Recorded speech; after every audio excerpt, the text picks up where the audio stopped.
It's quite a substantial house you've designed for this site, but that's not immediately obvious from the street view. So how did you achieve that? Basically, I decided that we had to, it's a linear house in a way that it's really looks like it's one level from the street, and then we have a form that cantilevers over that one level. That becomes a bedroom form. But primarily, I decided to divide up into three pieces. And one piece is obviously the garage piece, which is not very transparent, although there's a clear story about the windows above it. And then there's the bedroom wing. And then between those two wings is, sort of the entry living area, which is really transparent.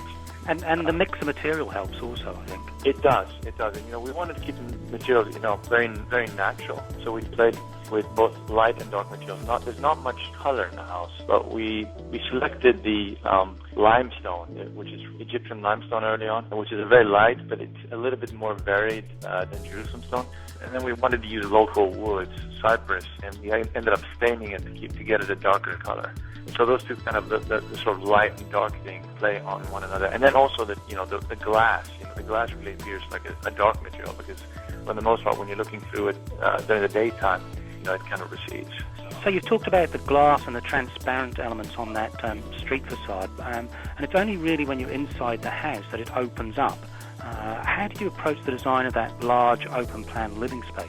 Well, the interesting thing is, one of the things that the owner was really particular about is they wanted levels to the house, and so the whole house is tiers, and it kind of follows the slope of the side, which slopes pretty dramatically. And so from the main entryway, you actually have to take or 3 steps down into the living room and the kitchen. So they're recessed down into the house, and they so the kitchen, the dining room, and the living room are the 3 spaces that are all within the larger space of the living area of the house.